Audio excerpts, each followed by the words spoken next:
Your neighbor Jim figured out that with Metro PCS, he gets unlimited data, talk, and text for $30, period. Babe, that color looks awesome. Just like he figured out that shopping with his wife will buy him a night with his buddies. That's Guys Night Out, figured out. You too figure it out. Switch to Metro PCS on the fast 4G LTE T-Mobile network for only $30, period. Metro PCS. Wireless. Figured out. Coverage not available in some areas. Plan includes first 1 gigabyte of data at up to 4G LTE speeds. See store or metropcs.com for details and terms and conditions and data management info. Blog Talk Radio.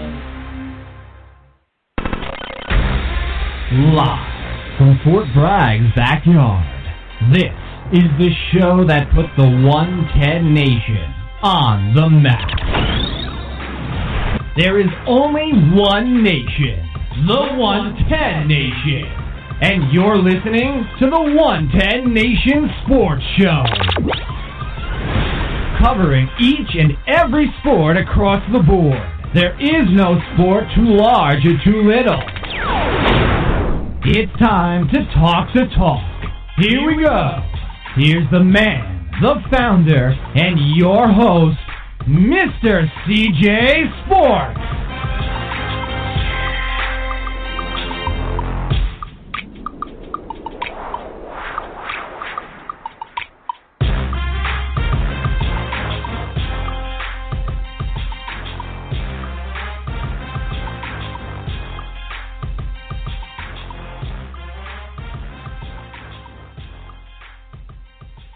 I want to welcome everybody to the 110 Nation Sports Show. I am your host, Mr. CJ Sports. You can follow me at CJ Sports 1. You can follow the 110 Nation at 110 Nation. Check us out on Facebook, my personal fan page, the 110 Nation. There you go.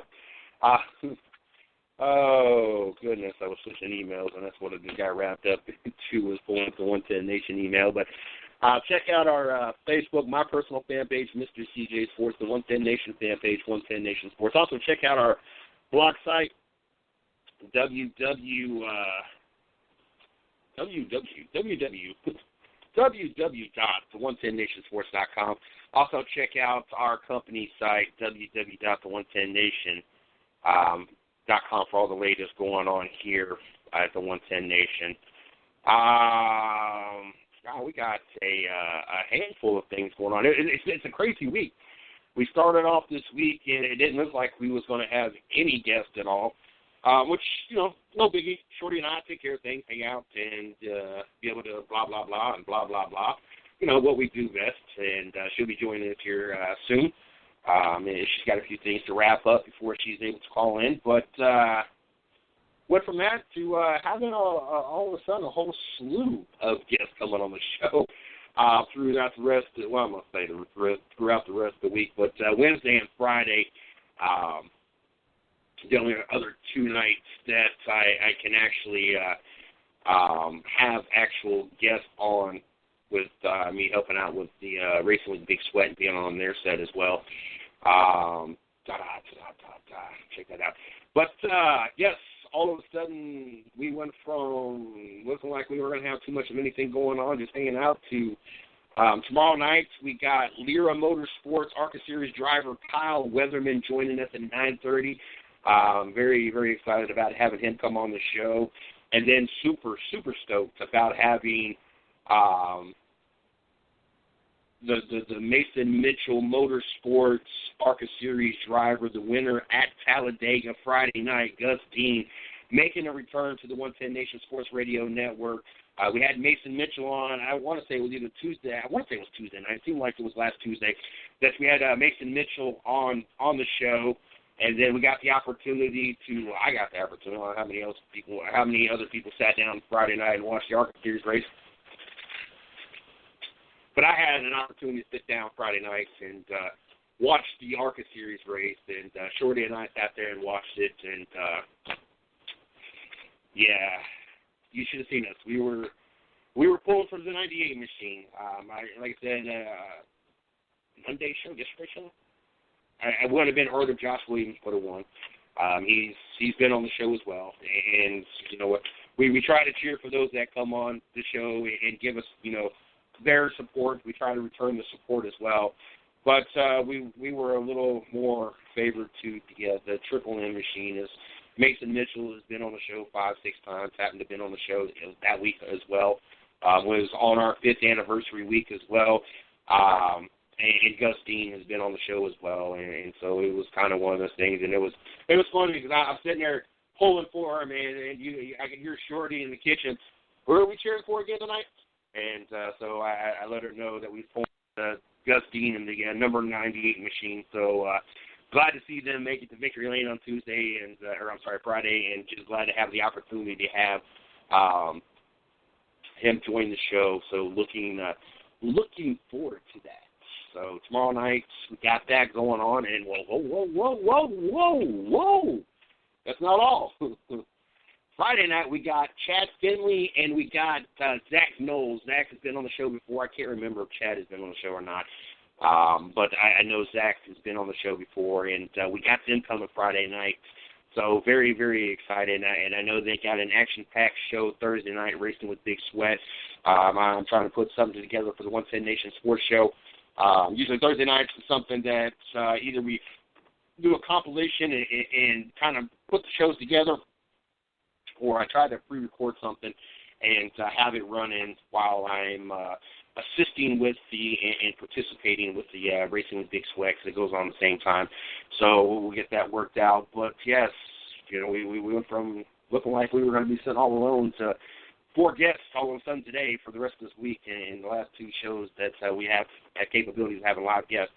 So very, very happy with that, and very excited. I tell you what, it's just been a great day, and very excited. We got Shorty joining us here in a little bit.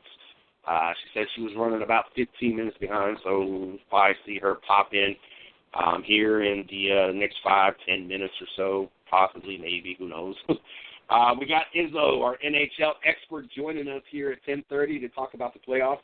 I know that he's got a handful of things that he wants to talk about, so looking forward to that. Capitals are a couple of big suspensions in Cap 10 series. Nashville not playing in a full 60-minute game against San Jose. Stars and Blues are going back and forth along with Isles and Lightning. We can really focus on talk about the dirty play in the Pin Caps series tonight. There's just a lot of things going on in the playoffs. I know I woke up just as shocked as everybody else to see that Oklahoma actually showed up for the game.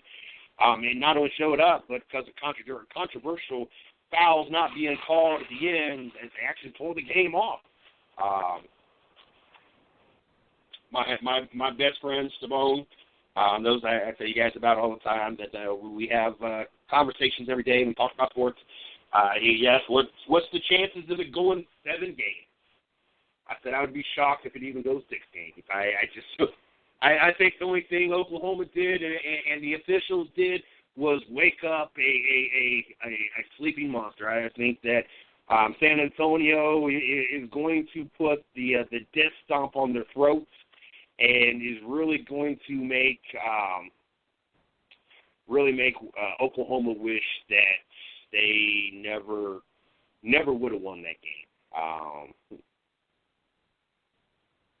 So, yes.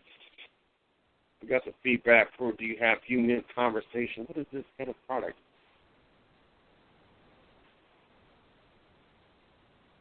People just send random emails like, why is it just, it's redonkulous. Yeah, big words. So we definitely got to talk about that and trying to get everything situated.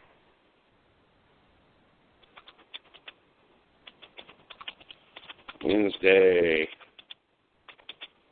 People wanted me to be actually ahead on the schedule. Like, that's just, there we go. I'm ahead of the game today. That's the craziness of the way today has been. Even ahead. What do you know? Bryce Harper, there you go. Dish Network, the Hopper. Speaking of Dish Network, they're not really talking about Dish Network, but I got to make sure I thank the people of the FU Dish Network. Yeah, I know this is being talked about on this show. For those that do support the show, let's talk about them for a second. You got to make sure that thanks Snafu Seasoning. You can check them out at snafuseasoning.com. That's S-N-A-F-U. Yeah, S-N-A-F-U. Seasoning.com. All natural, no preservatives, beet rub. You pretty much put on anything. The official sponsor of Racing with Big Sweat on Thursday nights at 9 p.m. Make sure that you show your support as these guys make it possible for Racing with Big Sweat on Thursday nights. Also got to thank YellowCautionFlight.com, the official sponsor of the Dirt Talk Hour, Sunday nights, 9 p.m. For all your local dirt track racing needs, make sure you guys check them out at YellowCautionFlight.com. And then also got to thank Stick for Life. As I'm just finding out today that my gym is about to move. It's actually going to be closer to my house, and actually it's supposed to be like twice as big, and showers and everything else. I don't even know how to act with all this information. I'm glad that we did a trade-off because I understand that the rates are about to change a little bit, so I was kind of shocked with that. But I tell you what, I'm glad to be in the business that we're in. But make sure you guys check them out on Facebook, Live. Check them out on the World Wide Web. There you go, FitForLife.com. 24/7, 365, accessibility.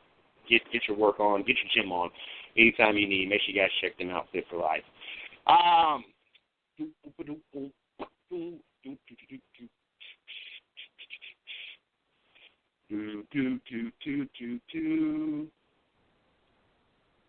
la la la la.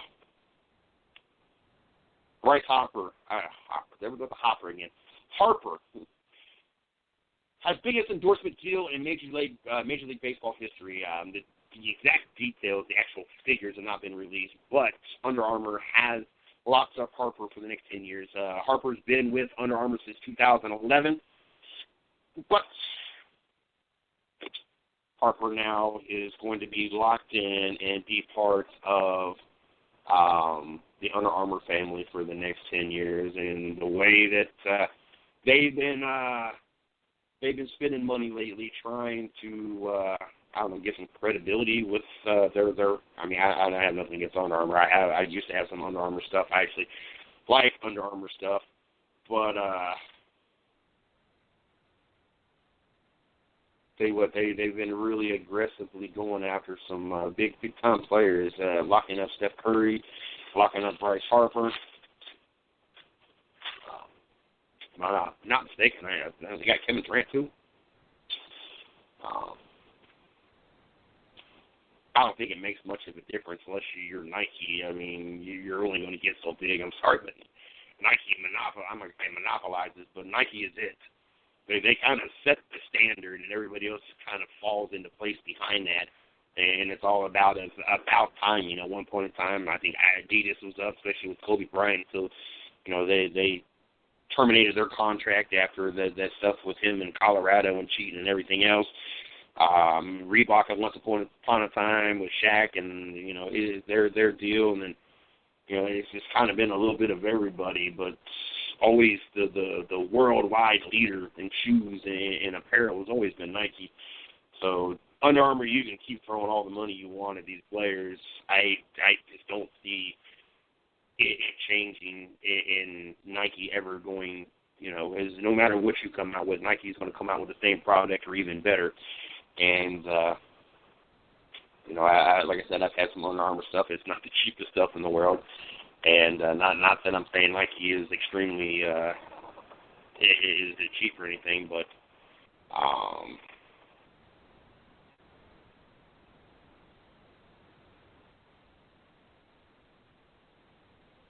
this is just crazy. While Harper is probably satisfied with his new deal, it probably pales in comparison to what he'll receive once he gets paid for his on-field performance. There are already whispers Harper could become baseball's first $500 million player if he continues on this trajectory. That's just insane to think about. A baseball player making that kind of money, or any player making really that kind of money. That's just, the numbers are just crazy, astronomical to me. I'm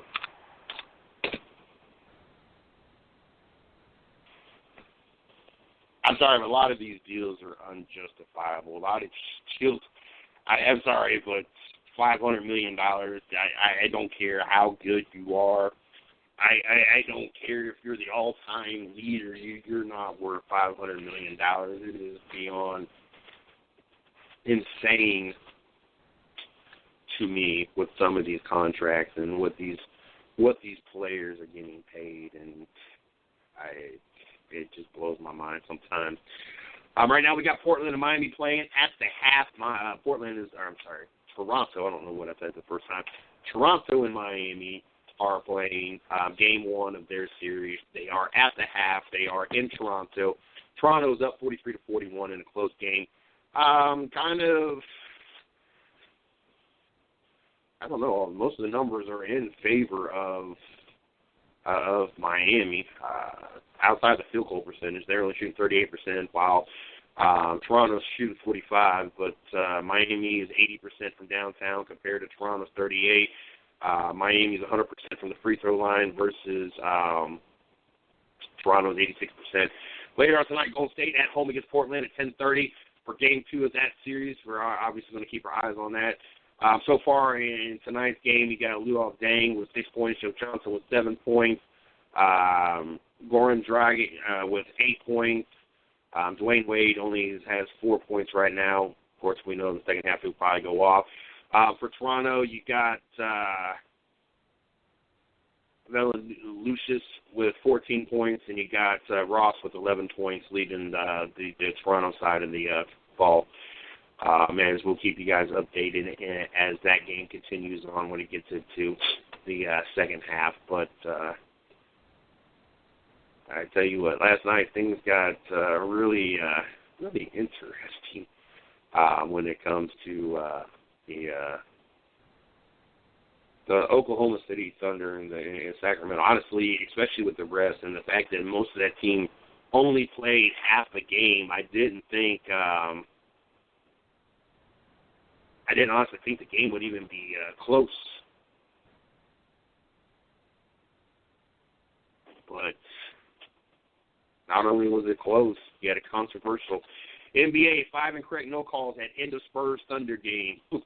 The NBA said Tuesday there were 5, not 1, not 2, not 5 incorrect non-calls on the Wild final sequence in San Antonio, including the foul on Oklahoma City's Dion Waiters that referees earlier had already acknowledged they missed. The league agreed with the refs that Waiters should have been whistled for knocking Manu Ginobili back with his elbow to create space to throw an inbound pass, but also ruled in the last 2-minute report that Ginobili first committed a delay of game violation by stepping on the sideline as he was defending. The inbound play began a frenzied final 13.5 seconds in the Thunder's 98-97 victory over San Antonio on Monday in Game 2 of the Western Conference semifinals. The Spurs end up stealing Waiters' pass to Kevin Durant to start a fast break, but couldn't score, leaving the Western Conference semifinals tied at 1-1. This is what I got to say about that. Waiters' foul on Ginobili was the worst missed call in playoff history. Hall of Famer Magic Johnson wrote on Twitter after the game, but the problems didn't stop there. The league determined that the Spurs, Kawhi Leonard and Patty Mills grabbed and held Thunder players, affecting their movement and ability to get open to catch the inbound pass. Once the Spurs came up with it, Mills ended up getting a jumper from the corner that missed. The Spurs couldn't get off a clean attempt on the offensive rebound, and the league determined that was because Thunder Serge Ibaka grabbed LaMarcus Aldridge's jersey and affected his attempt. This is what I got to say about this. This sums it all up. I don't care if there was 5 missed calls right there at the end of the game. I don't care if there was just 1 missed call. I don't care how many there was. For those San Antonio fans out there that are still upset today, you're probably not going to want to listen to what I got to say. I like I said earlier, I don't think Oklahoma's going to win another game. San Antonio right now, I am highly on, but I'm going to say this, and you're probably not going to like it. If you don't put yourself in the predicament that 1 or even 5 bad calls can determine a game, such as Game 1, There could have been one. Hell, there could have been 15 bad calls on game one, and San Antonio still would have won that game. Don't put yourself in a predicament that 1 or 2 or even 5 bad calls, and they weren't all against you. So I think they said 2 of them were, 3 of them were against, or 3 of them were should have been Oklahoma. So 3 bad calls that would have gone in your favor. Don't put yourself in a predicament that 1, 2, or even 3 bad calls determines the outcome of the game. If you take care of business like you're supposed to, like you did in game 1, like we really expected in game 2, because you're a much better team than Oklahoma. Well, we backtrack that a second. You're a much better team than Kevin Durant and Westbrook. I mean, that's simply all you got. If you would have took care of business, we wouldn't be talking about this on Tuesday. But because you didn't actually take care of business like you should have, that's why you're in the predicament in the position that you are. Now, Oklahoma technically has home court advantage at this point. Quickly in Game 3, it'll be turned back in the other direction. San Antonio will have the advantage and have the momentum, and I honestly think we'll win the other 3 games back-to-back, Oklahoma, and the back of San Antonio. But all I got to say on it, 1, take care of business. I hate people that sit there. It's like going back to that whole Seattle-Green Bay call. First of all, I hate that people even bring up, it's one of the worst calls or anything to do with a bad call. I'm sorry if it was that bad of a call.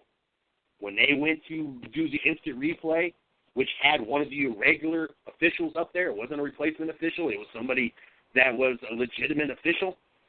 If that call was that bad, it would have been overturned. So I hate that anybody brings up that, saying that was a bad call or that determined the game or anything else. Because if it was that bad, instant replay would overturn it. That's what it was there for. But obviously it was inconclusive, so therefore it was that close that you could not overturn it. But that brings me to the other point. For all those fans that were upset on the outcome of that game, if your team would have took care of business, that one play on the last play of the game wouldn't determine anything. Excuse me. Wouldn't have. I hate listening to fans cry about a call saying that's the reason we lost. No, the reason you lost is because your team didn't take care of business. If they would have done what they should have done, a bad call would have not changed anything. But because they didn't, that bad call might have. And that's only if it was a legitimate bad call. Just because I say it's a bad call does not mean it was a bad call. That just means I'm a fan of the team that I feel the call was not good on. That could be all the possibility. So fans, when you go on to talk about, last night my team lost because, no, your team did not lose because. Get over yourself. Team would have done what they were supposed to do. If your team would have taken care of business, then your team wouldn't have lost on a call. Point blank. I hear this all the time. I see it all the time, and I shake my head all the time when I see this. Because the only thing I can sit there and think of is that one call did not determine the other thing. If Patty Mills would have hit that wide-open three-point shot instead of missing it, which he has not been doing great this series anyway, or in the playoffs anyway, and I'm not quite sure why this late in the game you had Patty Mills in anyway and why he was the one shooting. That was kind of a lack of, communication, judgment, error on Popovich, and Greg don't make too many of those errors. That would not have been the person that I would have had shooting my potential game-winning three-point shot. I'm sorry, it just would not have been. I'm not quite sure why he was the one they chose, but that's no way, no how, no shape, no form. We're almost halfway through the third. Miami is up 54-53. It's kind of a slow third quarter because they've only scored about 10 points each at this point. Man, they're already halfway through, almost halfway through the third. Not quite the scoring that I was kind of expected in the playoffs. Yeah, I say that, but it's just two teams. Miami defensively has been pretty sound all year, so I guess really not to be unexpected. I want to pull up this number real quick, and then I'm going to bring Shorty onto the show as she is hanging out in the studio at this point. But Patty Mills, kind of bring me to my point here. 1 of 6. 1 of 6 from downtown, and that's who you have shooting a potential game-winning three-pointer at the end of the game. So, 2 points. 1, don't put yourself in a predicament that a bad call could cost you the game. Take care of business. 2, don't have somebody that was 1 for 5 at the time that he shoots a potential game-winning three-point. 1 for 5, 20% going into that shot, finishes 1 for 6. What made you think, Popovich, what made you think, San Antonio, that someone that was 1 for 5 all of a sudden, I mean, LaMarcus Aldridge was what, 1 for 1 both days. Danny Green was 4 for 5 one day, 3 for 8 yesterday. Ginobili 1 for 2. I would have said Parker, but Parker was 0 for 2. I'm not quite sure why you would pick the person that was 1 for 5 going into the shot to be the person that you want to shoot your potential game-winning three-point shot. I don't quite get it. LaMarcus Aldridge scored 38 points in Game 1, 41 points in Game 2, 10 for 10 from the free throw line, 15-21. He is shooting lights out. I'm not quite sure how San Antonio let themselves get in this predicament because LaMarcus Aldridge is just, it's been all day, like he's just at practice. Like, how did you defer from the game plan that you were unable to win this game? Like, this should have been an easy game. All the games should be easy against Oklahoma. It just, the matchups are insanely lopsided. There's nobody big enough and physical enough and talented enough on Oklahoma City's side to compete with LaMarcus Aldridge. There's really nobody talented enough in the bigs on that side to even compete with Tim Duncan, who's 40 years old. There's nobody that is talented enough on the opposite side to keep up with Kawhi Leonard, let alone everybody else, all the extra pieces that go to fit into the San Antonio team. This game should nowhere in any stretch of the imagination been that close anyway. In the studio with us is Shorty. How you doing tonight?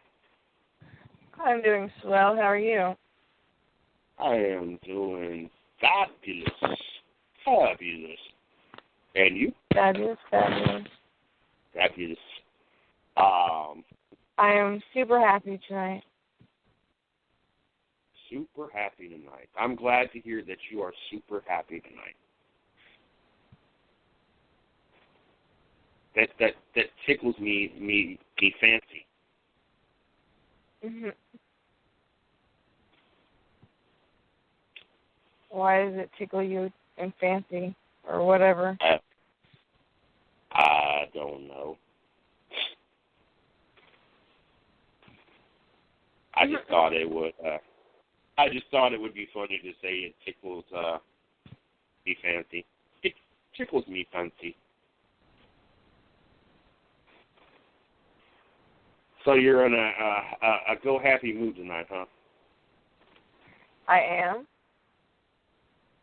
Would you like to share with the listeners why you're in a go happy mood? Okay, I wasn't really quite sure if you wanted me to share that. Well, today, it's really up Mr. to you. CJ. Well, okay. Well, I'm trying to. Shut up. Today, Mr. CJ Sports and myself set a date for our wedding. Oh, that's why you're happy. Mhm. Uh-huh. So the so the listeners know, what date did we set for this magical afternoon to happen? Afternoon. Morning, evening. I don't know What if I wanted it in the middle of the day? Like right in the middle, like noon. That wouldn't be either. Okay. That'd be like right in the middle. That's afternoon. No, it is noon. If it starts at noon, therefore it will be afternoon before the I do's are said. Therefore, it would be afternoon. No, because when we started at noon. No, it doesn't matter about when it ends. It starts at noon, which means it starts at noon. Therefore, it'll be 1 second after before anything actually happens. Anyways, the date is March 27th of 2017. March 27th, 2017. We are going to officially make it official in Gatlinburg, Tennessee. A place that is very very special to myself and my family, as we go there every year. And it was a place that I was able to meet up with my mother and my aunts who passed away a couple of years ago, and it just been a very personal place for us. And Shorty got the opportunity last year to go and be part of that, and she enjoyed herself, and so she decided that is where she would like for this very big, important moment for us to happen. So we decided today that we would set a date, and that's where it's going to happen. And we are both super excited about it. So on to stuff that we need to talk about. So who won that game? Oklahoma ended up winning last night by a point.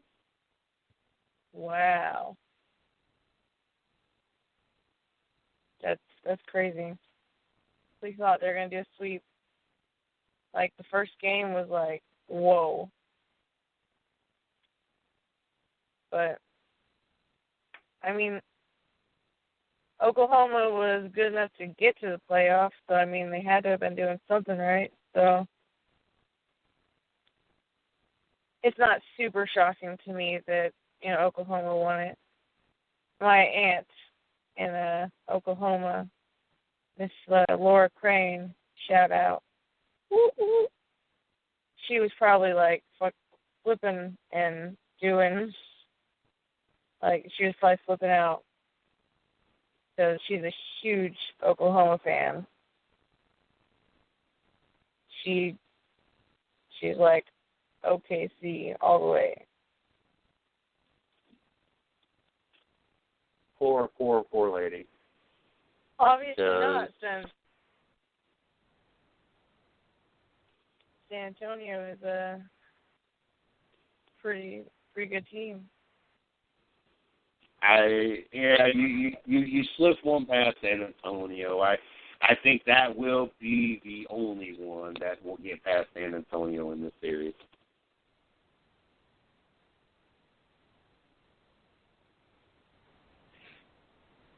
Oh, you did. Oh, did I? Yeah. Right now we got Miami up on Toronto 62-59 with about 2 minutes left in the third, as we'll get you guys updated on that. Dolphins rookie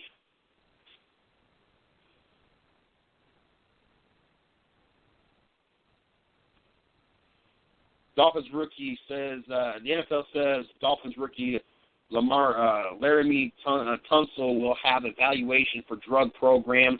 Social media fiasco that struck offensive tackle Laramie Tunsil on draft day may have contributed to a surprising fall in the draft, and it sure seems like an embarrassment that will be remembered for a long time. And that's not all, because of the infamous video showed Tunsil taking a bong hit. It has drawn the attention of the NFL. There was a report that said Tunsil would start his career with a clean slate in the NFL substance abuse program, but the league told USA Today on Tuesday that it isn't necessarily the case. Tunsil will have to be evaluated by clinical professionals before any determination on his inclusion in the drug program is made. USA Today's Tom Pelissero reported. Tunsil, who was considered a possibility for first overall pick early in the offseason, slipped to number 13. The Miami Dolphins selected him there. Tunsil met with the media after the draft at Dolphins headquarters and refused to talk about what happened to him on draft day. Here's what NFL spokesman Brian McCarthy said in an email to USA Today. An incoming player with behavior or conduct involving a substance of abuse will be evaluated by the program's advisor. Those clinic professionals, not the club, league, or union, will determine whether, based on the evaluation, the player should be entered into the program. Neither the club nor the league has a role in that process and not notified of their decision. If Tunsil is put on stage 1 of the substance abuse program after the evaluation, it won't mean a suspension. Players in stage 1 of the program are given a treatment plan and subject to additional testing. A failed test or failure to comply in stage 1 could lead to being moved to stage 2, in which a positive test could result in a suspension. I tell you what, that's why yesterday I talked about need to stay off social media, and he's right there, the poster child of why you do not need to be on social media or be at in any kind of circumstance or situation that involves the possibility of somebody having a cell phone to take a picture of you doing something that you should not be doing. I'm pretty cautious, and Shorty can verify. I'm pretty cautious about the things I do and who I'm around. We just had this conversation the other day that that for some reason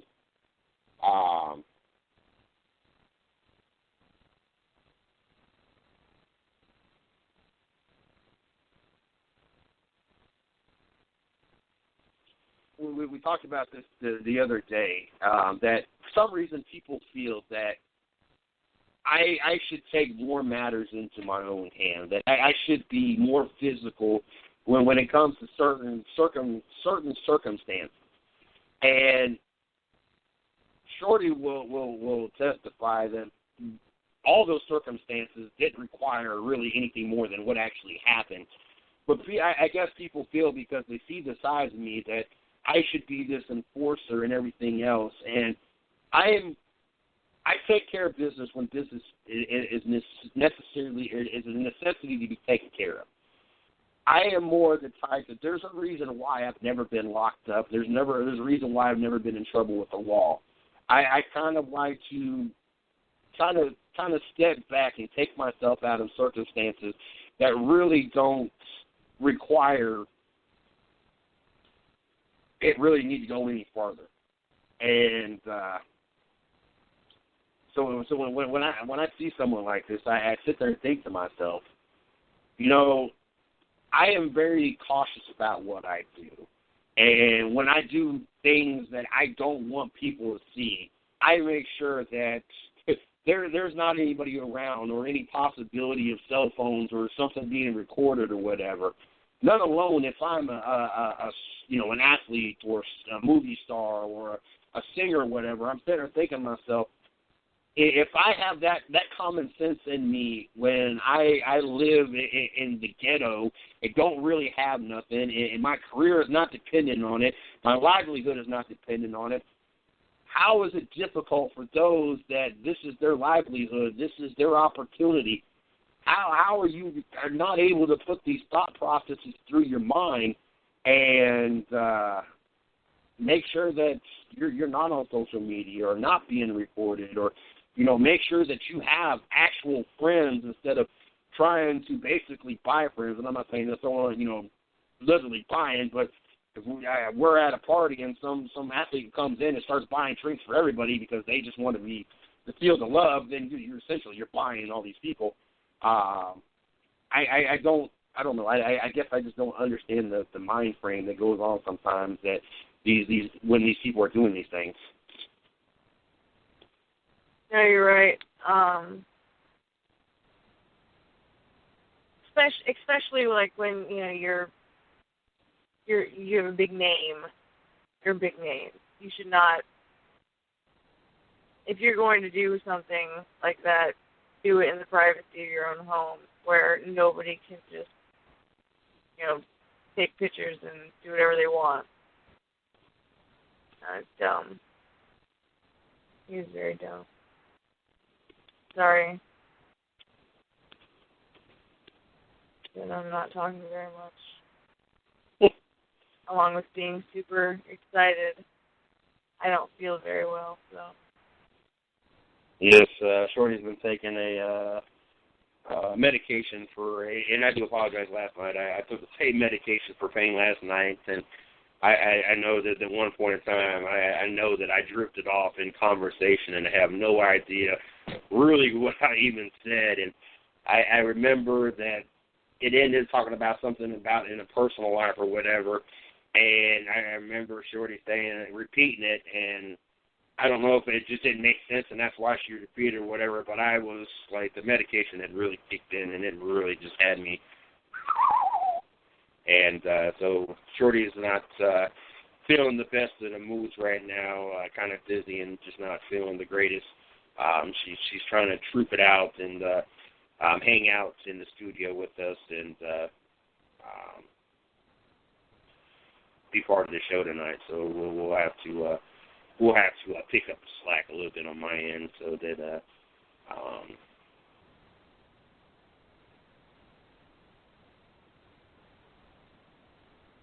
so she doesn't have to do too much thinking, because I know how difficult it was last night for me. It was, oh Lord have mercy. Then I get over to, after the show, I went over to Shorty's house. Oh my God, the medication kicked in like really hard. And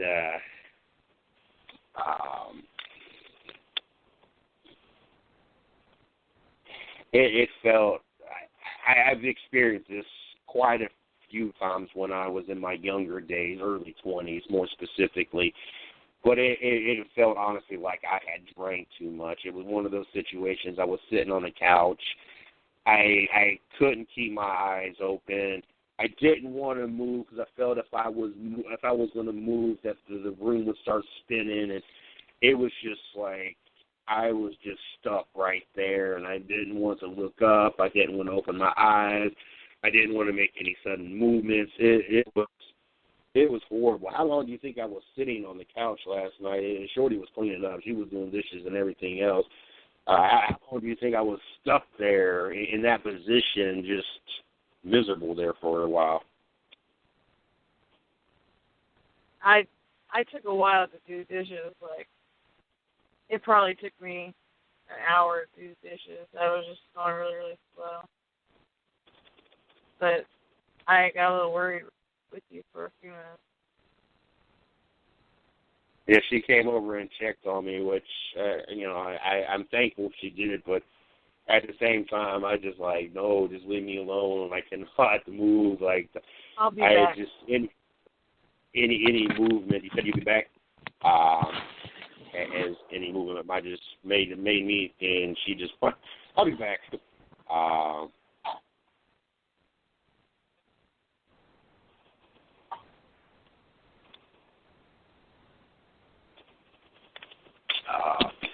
Yes, it was rather unpleasant. Like it almost felt like I was hungover this morning on this medication too. Like, it was really weird. I had never had any medication make me feel this way before. Like it felt like I was literally that drunk. Like, those nights that you drink and drink and drink, and you know that you're feeling really, really good, and you know that you're running out of time, and it's getting closer and closer to the bar closing time, so you order like one or two more drinks that you really don't need, but it sounds like a good idea because you were feeling really good at the time, and that other alcohol that you had been drinking up till recently hadn't really affected or added on to it yet. And so you go ahead and get those drinks, and then you got to hurry up and finish them because it's closing time. And then when you get to where you're going or get into the car and you sit down on your ride home, then it all hits you kind of effect, and you're just like, oh, I can't keep my eyes open, please. No movement, no spinning.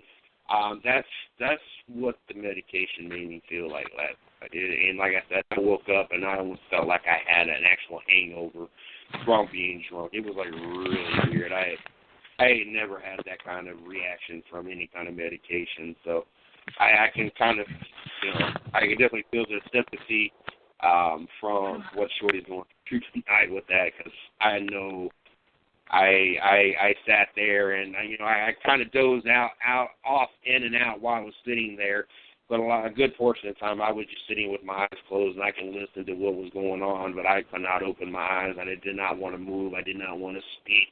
I just didn't want to do anything but just sit there and hope that this would pass. And so I'm back. Kind of the way it was. Am I unmuted? I didn't mute you in the first place. I didn't know. That's why I was asking if I was unmuted. Unmuted. That's what it says when they unmute you. It says unmuted. Yes, you're right. Unmuted. Can't remember if it Have you ever says been? mute. Huh? I said I can't remember if it actually says muted when you're actually remuted or not. Have ever been what? It does.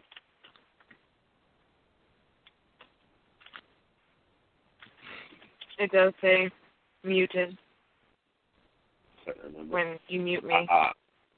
Yeah, that upsets me when you mute me. Every once And I don't get in a while I gotta mute you. You don't even let me say goodbye. Like, you just mute me. It hurts my feelings. You let everybody else say goodbye. But me. Why? Why do you do that? I let you say bye. No, you don't. Go ahead and say bye now so that later on you don't. No. Go back to every show we've done together and count how many times you let me say goodbye. Well, go ahead and say it now. No. It's only 10 o'clock. I know what time it is. That way we make sure we got it all out. That way when it gets to be 10:30 and we get Izzo joining us to talk NHL, you're already good to go. All you got to do is hit you're muted. And no complications. Mm-mm. Still no? Nope. Sometimes I wish I had the studio capabilities when I was over at your house. Hit the mute button. Muted. You're not funny at all. I am freaking hilarious from what I've been told. In the fourth, we got about nine and a half minutes left in the fourth. Miami is up 75-65 on Toronto. Really not a surprise. I think really the only surprise is the fact that Miami allowed the Miami-Charlotte series to go 7 games. But no, really no surprise that the Miami Heat are up 75-65 over Toronto. Toronto has no shots. It might make it through this round. I highly doubt it. But they definitely don't have a shot to go to the finals. That's a given there. Chris Bosh and the Miami Heat are in an awkward standoff over Bosh's health and could get messy. The Miami Heat begin the second round of the playoffs Tuesday night when they take on the Toronto Raptors. And by all measures, it appears they will do so without the help of perhaps their best player, Chris Bosh, who has been out since the All-Star break. Bosh was set to play in the All-Star game when reports indicated that there was a blood clot found in his leg. Of course, he's been having those issues. Bosch missed the second half of the 2014-15 season when doctors found blood clots in his lungs. Since there's been almost no update on Bosch. The Heat initially said he's out indefinitely. I hate the word indefinitely because that just means nothing to me. That can mean one day. That can mean a million days. I hate when they use the word indefinitely. I understand you really don't have a time frame on this, but when people talk about they're suspended for indefinite, let's put some kind of time frame. Okay, you're suspended at a minimum and go that way. Don't say indefinite. There's no – that's not even a measure of time. That's just whenever. I hate that word. While Bosch put out a statement in March saying he felt confident he'd be back this season, the Heat have not updated his status. Now, according to reports from several insiders, there's an awkward and unusual standoff taking place between Bosch and the team. On April 28th, ESPN's Brian Windhorst was in the True Hoop podcast and spoke about Bosch's status. Chris Bosch wants to play. Windhorst said Chris Bosch wants to be freed up to help the team, and the Heat have not said anything publicly. I have not seen a situation where a star player has been out for months and the team has never said a word publicly about it. According to the Heat, they've never even declared what his issue is publicly. Windhorst continued, noting that may be a money issue relating to whether it's safe to let Bosch play. If Chris Bosch is going to never be cleared by the Heat doctors to play in the NBA again because he has what we believe is a blood clotting issue, then it behooves the Heat to not play him because it enables them to get him off their books faster. I tell you what, it's really a touchy thing because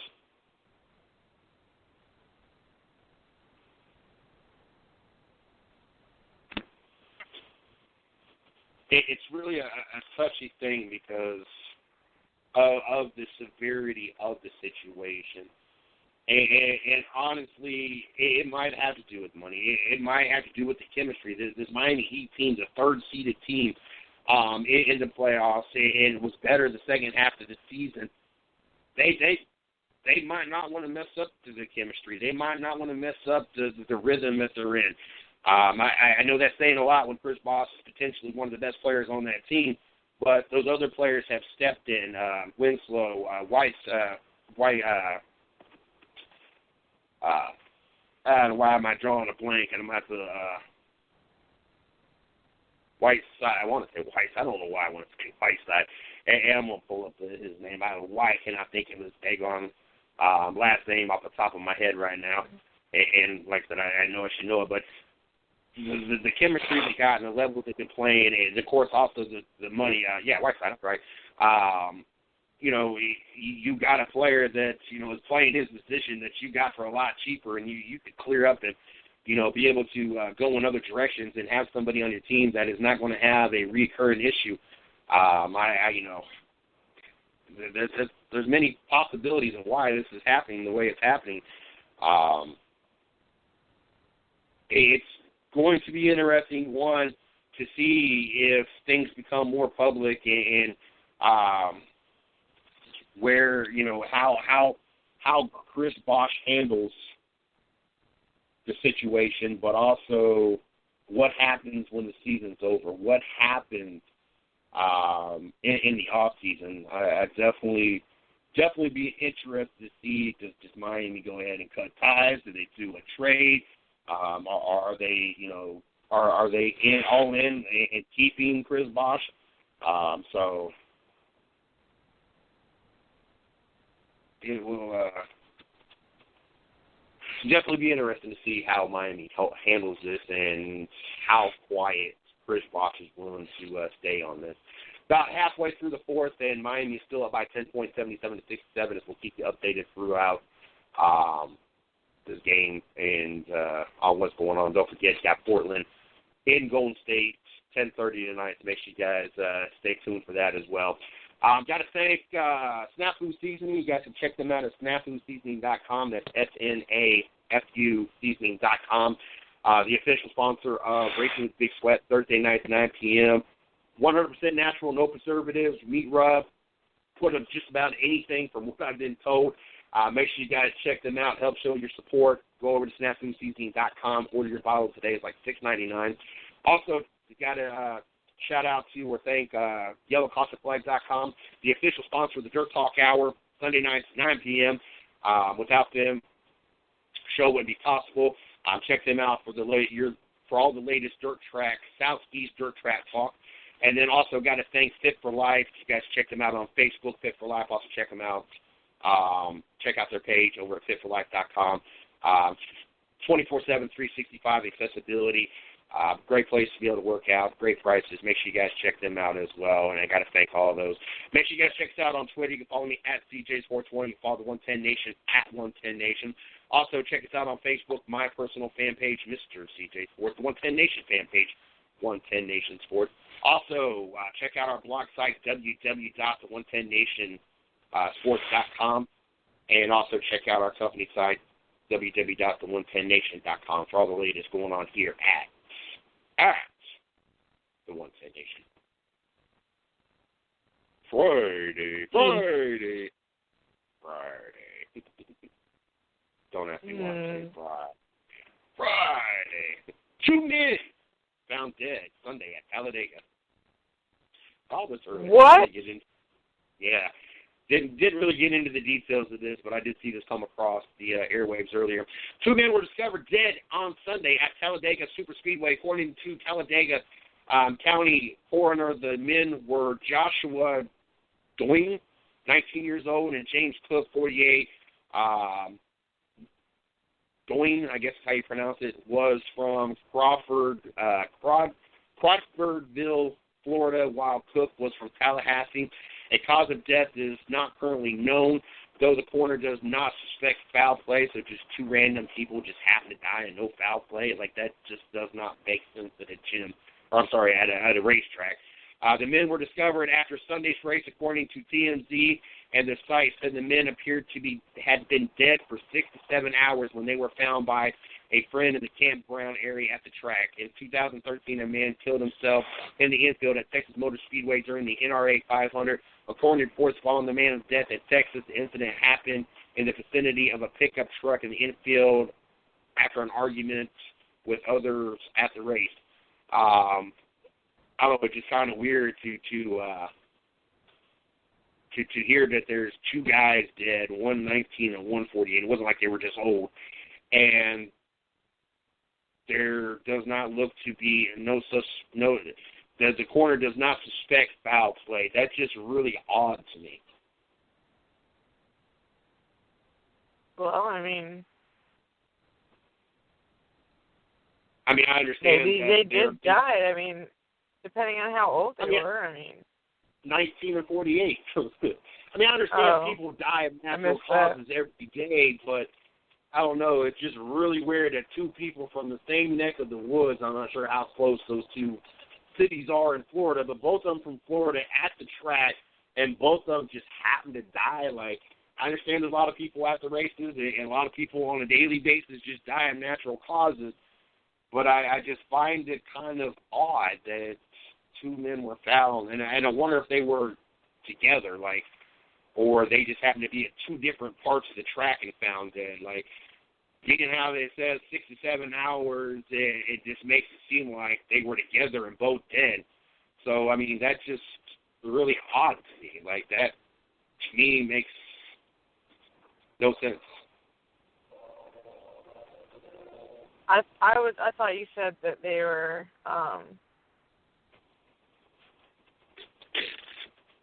I thought you said the second guy was from somewhere other than Florida. No, it was Tallahassee. I didn't say it was Tallahassee. Oh. So, well, I just misheard you. Yeah. So both of them have to be Florida. That's just weird. It is. It's very weird. Like I said, I understand that people die of natural causes every day. And I understand there's a lot of people at the Talladega Superspeedway. I understand those. But to have a 19 and a 48-year-old die and there's no suspicion of foul play, And like I said, the way the reports read is like, they were believed to have been dead for 6 or 7 hours, like they were found together. Like, that to me is really odd. Like, how is there no suspicion of foul play? Yeah, I completely agree. Crazy, crazy, crazy. Super crazy. I'm looking for the word crab. I found it.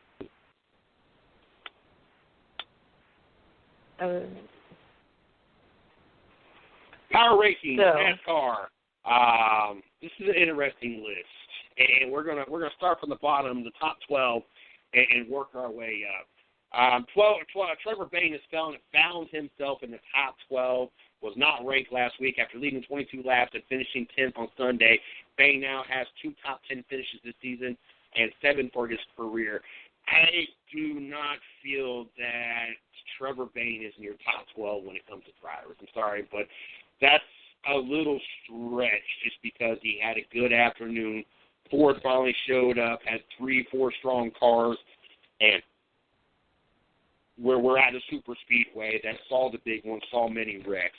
If Trevor Bayne would finish, say we're in the top 10 or so next week at Kansas, or top 10 in Pocono, or top 10 in Bristol, yes, maybe I could see him working his way up the ladder, but Trevor Bayne, 2 top 10s all year long, and it has really been non-existent all year, and all of a sudden you're going to say he is top 12 worthy in the power rankings. I'm not sold on that.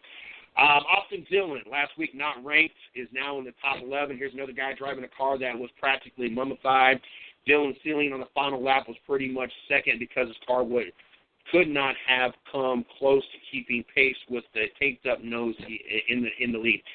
I see Austin Dillon being, I have no problem with him being 11th. Actually, he should probably be higher. We discussed this on Racing with Big Sweat.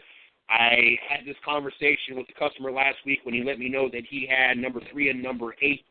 So he had 3, 13, 23, 33, 43, and then 8, 18, 28, 38, 48, and so forth. Any cars that ended in 3 and 8, that's who he had his NASCAR pools this week, or that week, going into Talladega. And I told him, I was like, look, you got Kyle Busch and you got Austin Dillon. And as much as it kills me to say Austin Dillon and RCR, that team on RCR is kind of the lead team, and they consistently are getting better and better. And, he got tangled up in mess. They got that thing taped up, and he had a top finish, like top 3, top 4, something like that. I don't have a problem with him being in the 11th. As a matter of fact, the way he's been performing as of late, I would say I could see him, being even higher, but I don't see anybody that really should be bumped out and put in, be put into their place, because the rest of this top 10 is pretty stout. And so I can feel, I can feel him not being no higher in the top 11 or in the 11th place. But if the top 10 wasn't so strong, I could see him being in the top 10. Maybe Kurt Busch. No, Kurt Busch has been really strong this year as well. Chase Elliott, unfortunately, because of the circumstance he is in, is going to look better than really he might actually be. I wish the power rankings would take into consideration of the product you get to sit in. Chris Buescher is not going to be power ranked as high as Chase Elliott, even though Chris Buescher could technically be a better driver and should be doing a lot better than Chase Elliott, but because Chase Elliott is in the 2400 machine, you kind of get you really don't got to do much to put that car towards the front. So it's kind of one of those circumstances. We talked about that for the Rookie of the Year. Dale Jr., who was 4th in the power rankings last week, obviously being involved with 2 wrecks and eventually being put out of the race was not the weekend Dale Jr. Was hoping to have. Someone I could see actually be ranked a little bit higher this weekend, obviously crushed all that. I can see, it was no fault of his own, but I could see him being bumped down because of last week. 9th, Joey Logano, last week was 5th. Kind of wish he would get bumped down a little bit farther. Maybe that's where Dale Jr. and Austin Dillon could have been bumped up. Joey Logano put himself in the position that really he was in and causing the confusion that he is. We're talking about the possibility of Logano and Matt Kenseth again. While we understand while Kenseth is upset with Logano, he needs to be the bigger man. We know that that's not going to happen. A couple more times that Logano pushes Kenseth's button, something's going to happen once again. Either NASCAR is going to have to nip it in the bud right away, or we're going to see a repeat of last year. Mark Truex was 10th last week, moved up to 8th. Truex nearly missed a top 10 finish despite his car sliding across the finish line. The final lap crash was the second accident the number 78 has been involved in. He was in the lap 162 melee, and somehow his car was able to still be fairly competitive despite looking like a mummy. Martin Truex is kind of the X factor when it comes to that Toyota program and being that pilot of Joe Gibbs Racing. Cause there's a lot of weeks that Martin Truex car, that 78 machine, is mighty tough, and it is every week except this weekend. And that Joe Gibbs Racing is really strong. And I don't even like saying that because Carl Edwards was having a decent race until something broke or something, and he ended up shooting into Dale Jr., and that's what took Dale Jr. out for the second time and permanently. Kenseth was having a good race until Landon Castle took out Danica, which in return ended up taking out Kenseth as she was clipped in the left corner, sent her shooting down the track and into collecting Matt Kenseth. Kyle Busch finished like second, and Denny Hamlin, I think he was tangled up with someone's stuff as well. So I know a lot of people said that Joe Gibbs Racing wasn't as dominant, and to some extent it was not as dominant as such as Daytona, but they had 3, if not 4 strong cars once again. Just stuff happens, and Kenseth was involved with something, and Edwards had something break, and Kyle Busch finished second. How would we be talking about Joe Gibbs Racing this week if Kyle Busch would have won that race? Would it say that it did not finish under caution and Kyle Busch was able to find a way to get past Keselowski? Would we still be talking about the lack of performance of Joe Gibbs Racing, even if Kyle Busch had won the race? That kind of makes me scratch my head and wonder. Jimmy Johnson was 3rd last week, is moved down to 7th this week. Johnson had 2 incidents. The first time he went spinning down the backstretch in the crash that caused Chris Buescher to flip. The second time he got pushed by Kurt Busch and ended up having finishing 6 laps down and finishing 22nd. Obviously not the afternoon he won it, not the afternoon a lot of the Hendrick Motorsports won it. He had finished 22nd. Casey Kane, I know that, I think he finished 40th, but he was down towards the bottom as he got involved with 2 wrecks. And then, of course, Dale Jr. being put out of the race. The only one that actually had any kind of afternoon was Chase Elliott. I want to say he was top 5, top 6, or whatever the case may be. But another one of the drivers that moved down in the rankings, rightfully so. Carl Edwards moves down 1 spot. Edwards was 35th after his day went south at the same time as Junior. I think that, I don't know, maybe Carl Edwards should move down a little bit more. He caused the wreck, and he's the reason why the day hated for a couple of them. So, like I said, he had a pretty strong car, but, things breaking and issues happening. Kurt Busch gets in the rankings. Not too bad with that. Last week was 7th, moved up. As, Kurt Busch had a decent finish, finished 8th. Kevin Harvick, even being tangled up in the castle wrecking someone else, he wrecked a few people. Because despite that vicious crash at the end of the race that flipped his car over 90 degrees, Harvick finished 15th. It's just his second finish outside the top 10 this season. That seems to be the trend for the last few years. There ain't too many times Harvick's finishing outside the top 5 or top 10. Ended up having a decent finish, moved up a couple spots. Lots to do with the other people. But Kevin Harvick obviously probably even top 3.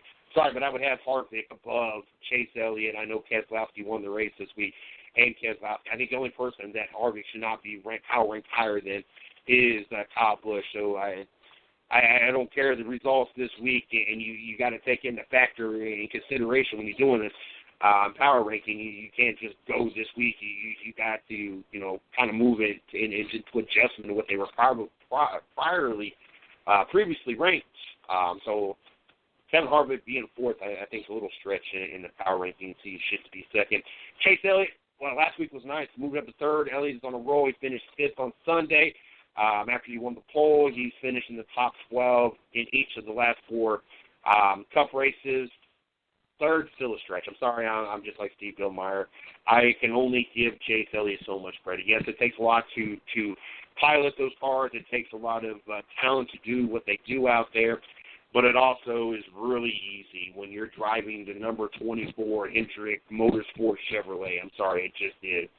Just like it would be easy to drive the number, I'm not going to say easy, but easier. It's easier to drive the 24 car than it is to drive the 34 car. It's easier to drive the 48 car versus driving the 38 car. I mean, it just is.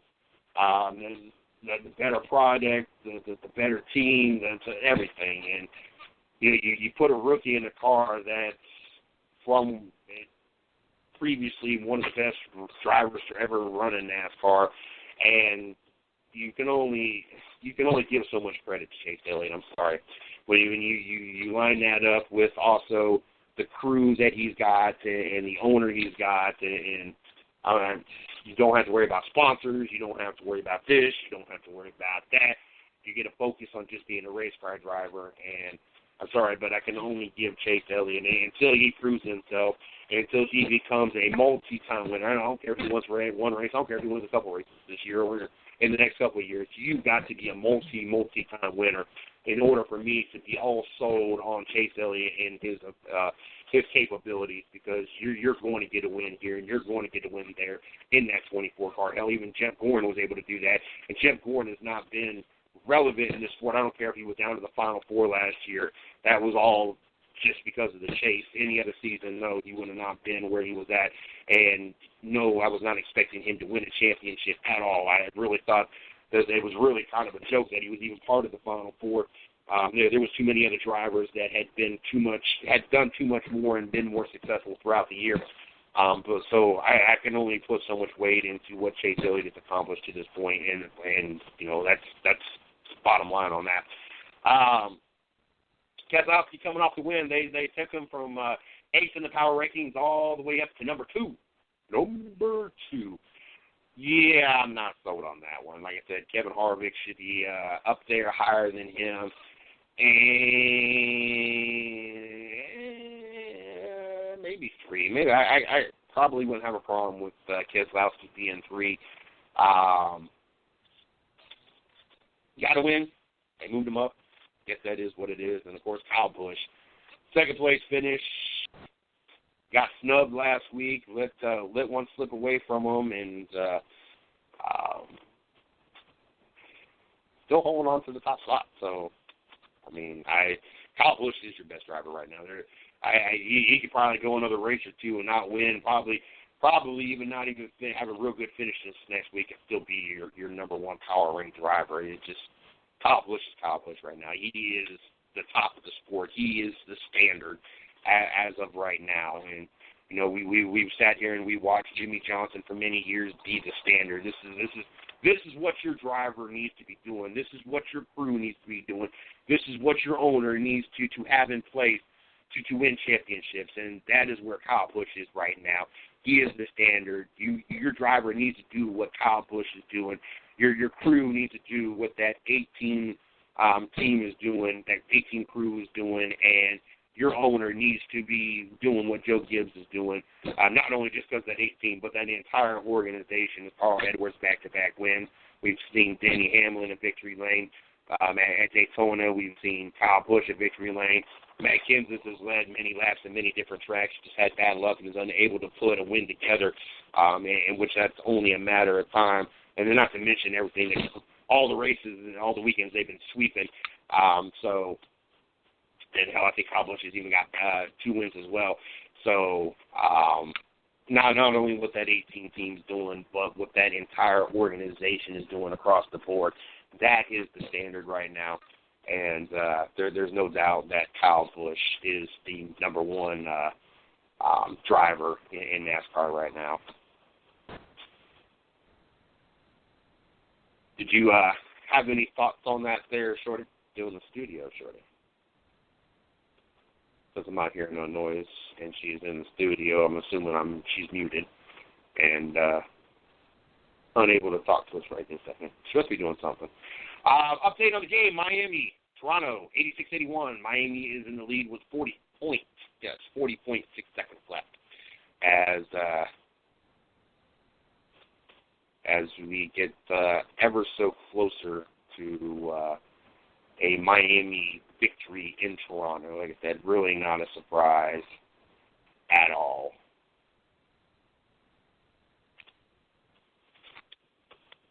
So,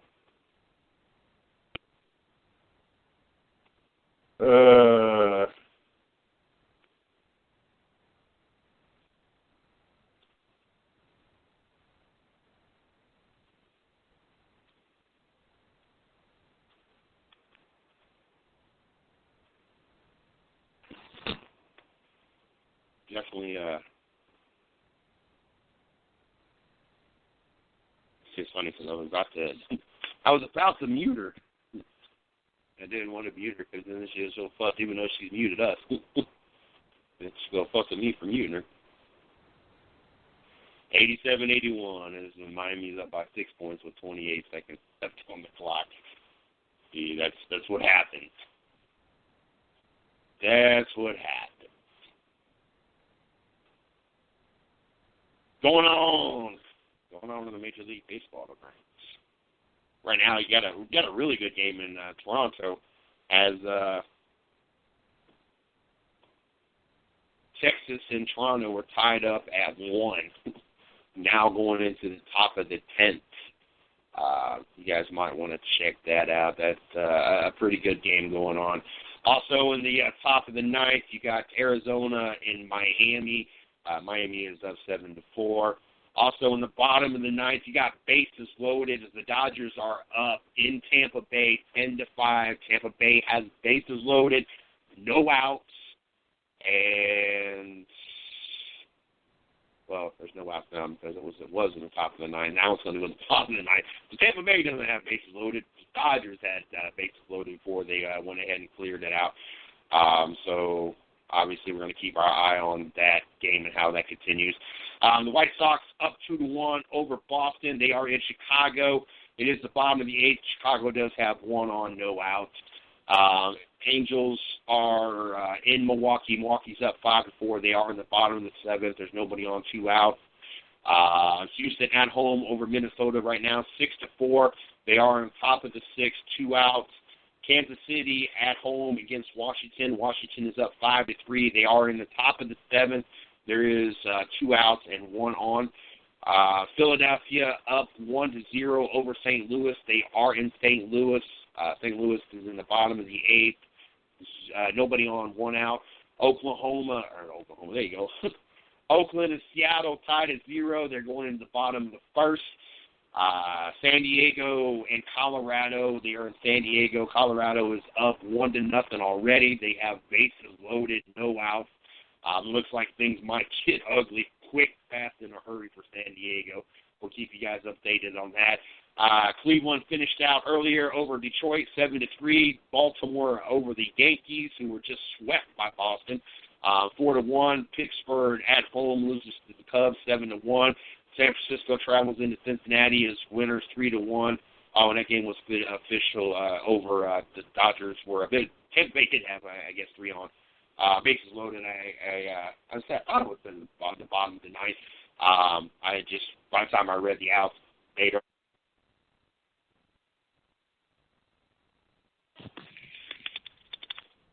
And I do apologize. For some reason, randomly, my phone just turned off. So, yeah.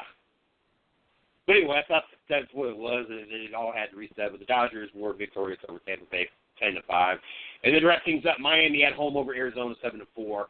And we'll keep you guys updated throughout the rest of the show on how those games turn out, especially how ugly it gets in Colorado or for Colorado with bases loaded and already one score on the board. So definitely we'll keep you guys updated on that as well. We got Izzo joining us here in a couple minutes to get us caught up on the latest action going on in the NHL as they are in their second round of playoffs as well. This time of the year, it's great. Playoffs, and playoffs. So speaking of playoffs, Miami and Toronto in the first game of their second round. Miami is up 89-86. They are in Toronto. 6.5 seconds left on the clock. As this has become a very interesting game. And really what's got Miami ahead is the 3 points. Miami, 8 of 11, 73%. Toronto, horrible, 4 of 19, 21% from downtown. You can't win games when you take that many shots and ain't hitting garbage. That's just hideously, horribly bad. So we'll definitely keep our eye on, and we'll keep you guys posted, updated and posted on that score as that game goes final. But we got Izzo in the studio hanging out with us. He's going to get us updated on everything going on in the NHL, and from the messages I got, he has got a ton of things to talk about. So without any further delay, let's get this part of the show rocking. Izzo, how you doing tonight? I'm doing good, Jay. Just want to say congratulations to you and Shorty, and look forward to that day. Yes, sir. Thank you. There's not a lot of people we've told, we talked about it on the show tonight. Not a lot of people we've told to this point yet.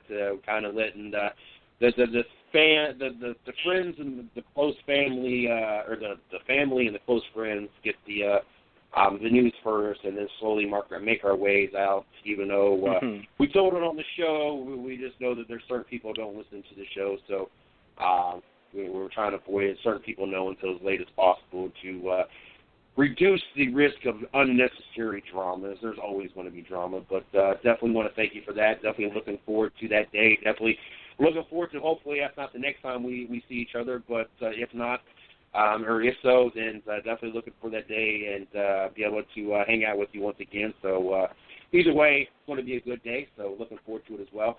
But we didn't come on here to talk about our big day. We had you come on to talk about round 2 of NHL playoffs and the wrapping up of round 1.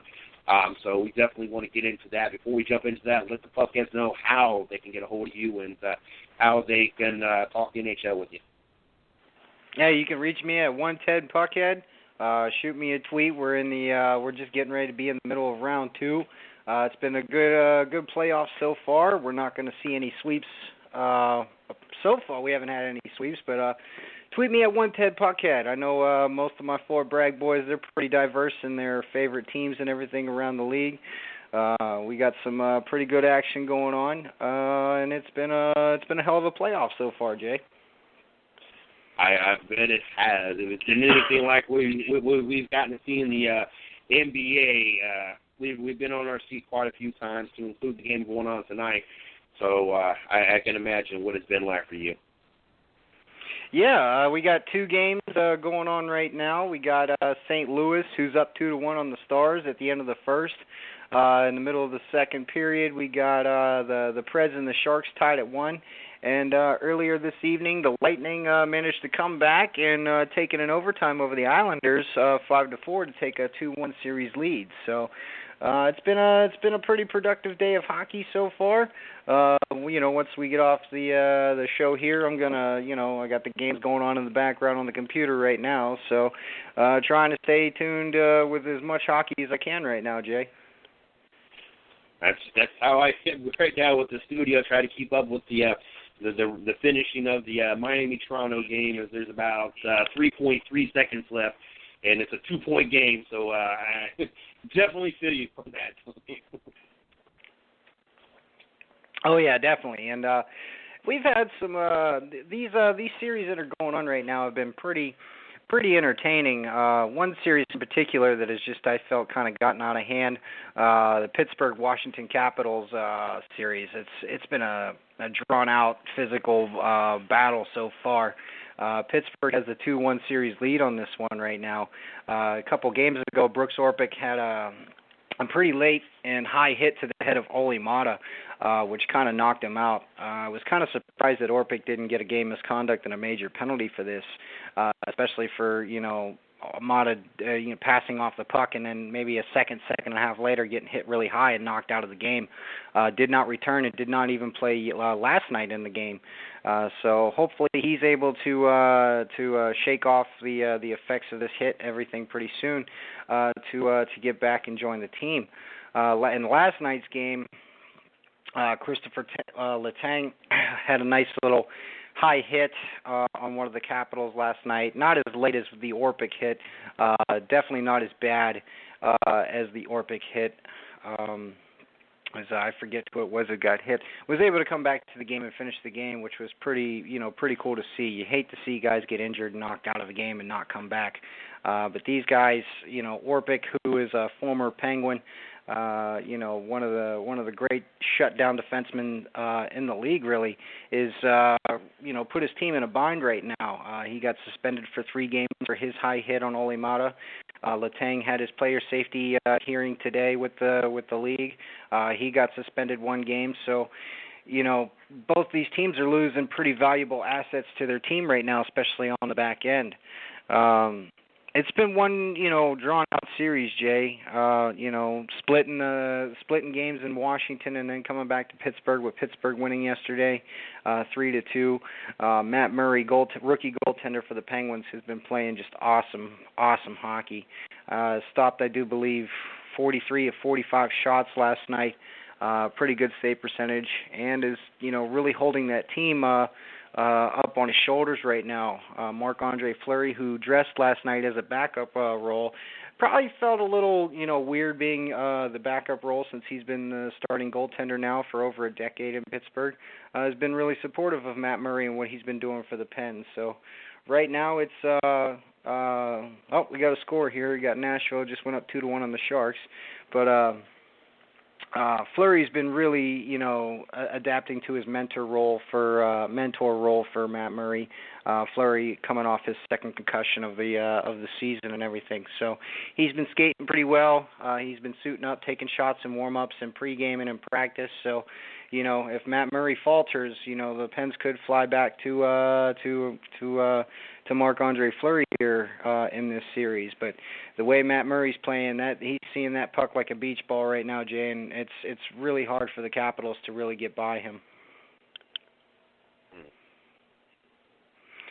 But it's kind of sad to see these high hits and these illegal hits. I've seen the league try and really clean this up.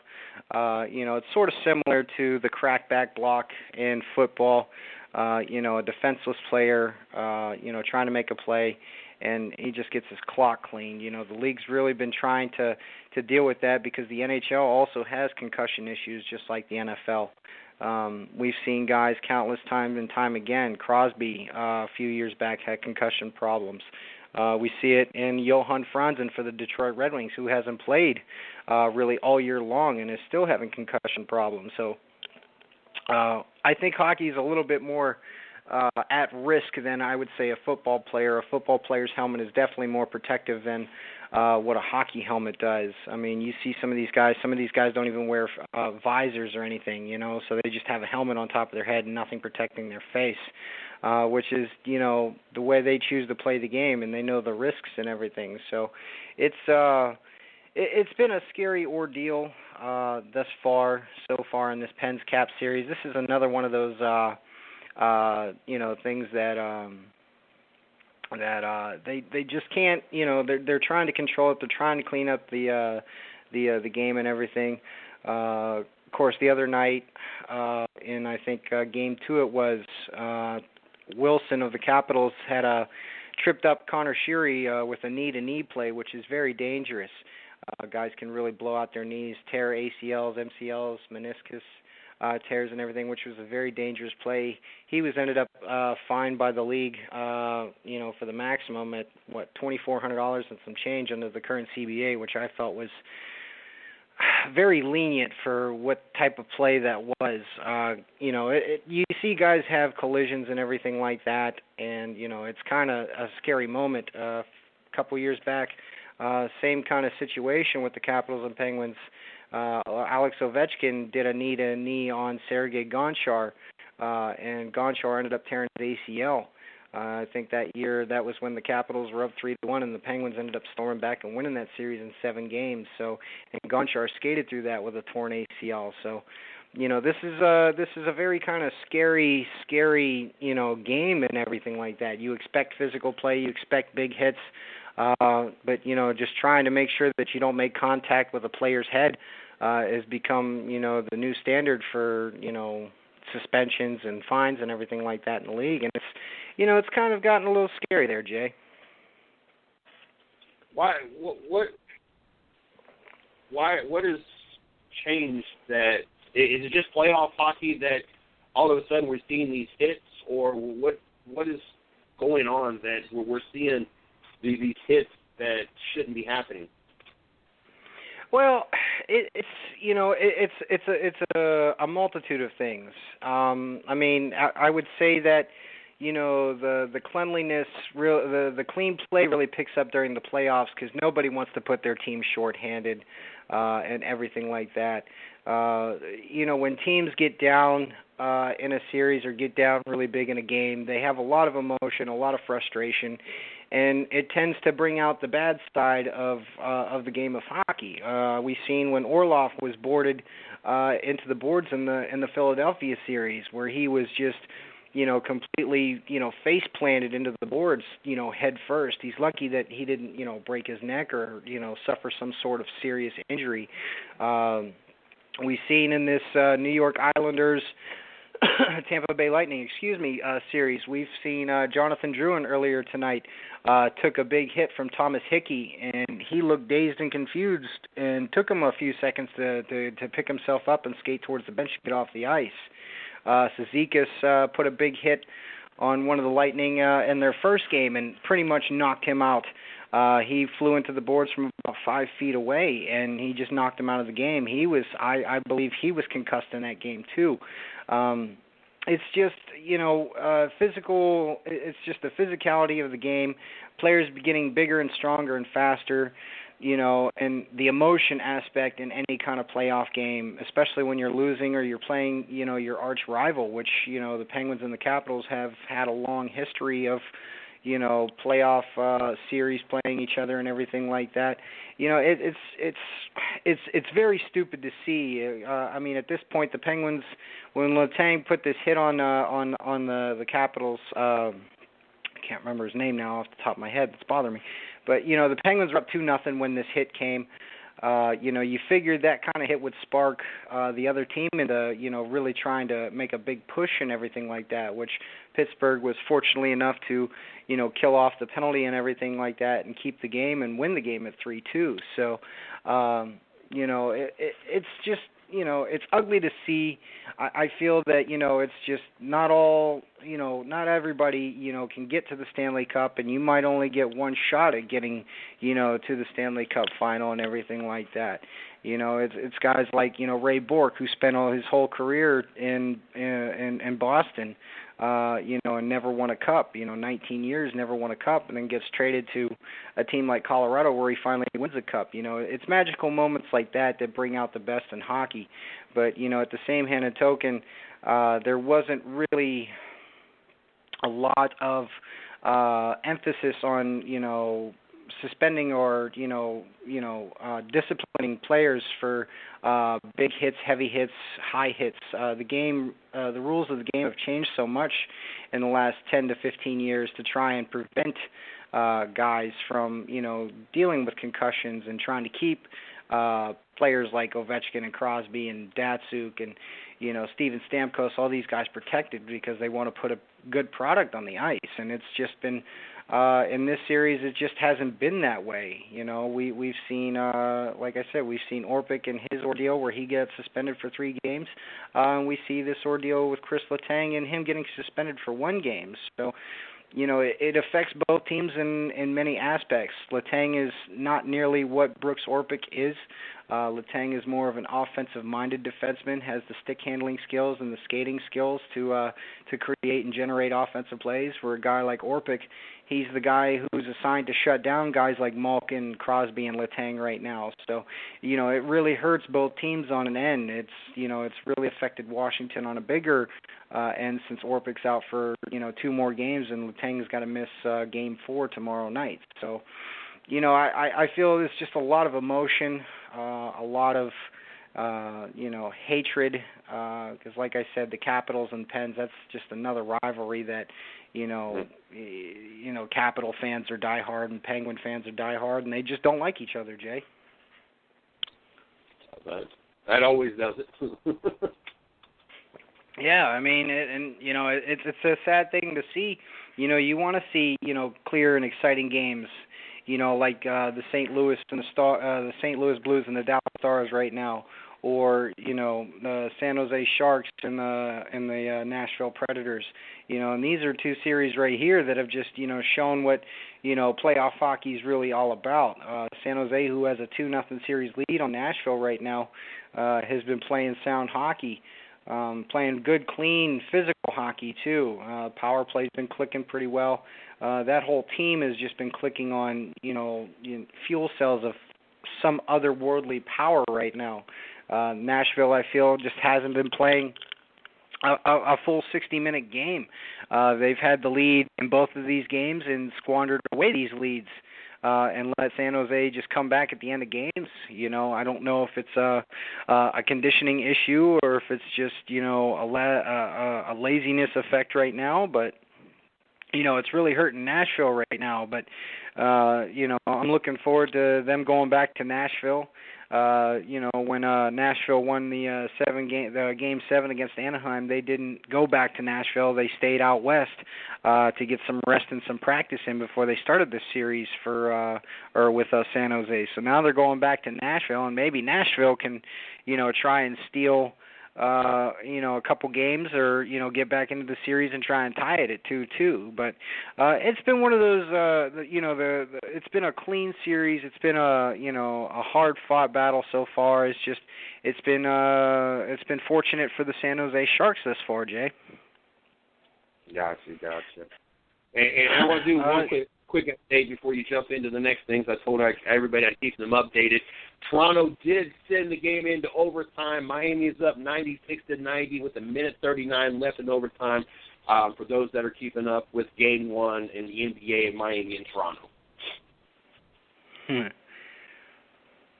But even if you look at this this Lightning Islanders series, this is another series that's been going back and forth. Tampa Bay is still playing amazing hockey. Ben Bishop is still being, even giving up 4 goals tonight to the Islanders, has still made some pretty sound saves to keep them in the mix for a repeat run at the Cup. Steven Stamkos is back on the ice skating around, which is something amazing after having vascular surgery for a blood clot. I mean, you see guys with blood clots, they don't come back for months afterwards. Less than a month after his surgery, he's back on the ice trying to get back into the playoffs to help his team. They don't know the status of Jonathan Drouin right now and the big hit that he took in that series, but the Islanders have really adopted a physical game. And Jonathan Tavares, I think with 11 or 12 points right now in the playoffs, is really making a name for himself, trying to get the Islanders back to the glory days, just like when they won the Cup 5 times in a row, back in the 80s and everything with Mike Bossy and Brian Trottier and all those guys. So, Tampa Bay's, the Islanders are really trying to, they've been playing good games, sound games. I think Thomas Greiss is, I think he's just on the bad end of bad luck right now, especially giving up a goal with, giving up the tying goal with like 38 seconds and then dropping it in overtime, which is something you don't want, necessarily want to see, especially when you have the lead and everything like that for a good portion of the game. It's been kind of bad and everything like that for the Islanders. This has happened to them a few times. I think twice so far in this series it's happened to them that they've squandered leads and let Tampa Bay come back in. So this is going to be this is going to be another drawn out series for the Islanders. I think if they can go down and come back in Game 4 and show that they can still play a good 60-minute game and everything, keep guys out of the box and everything like that, and play sound defense in front of Grice, I think they'll be just fine.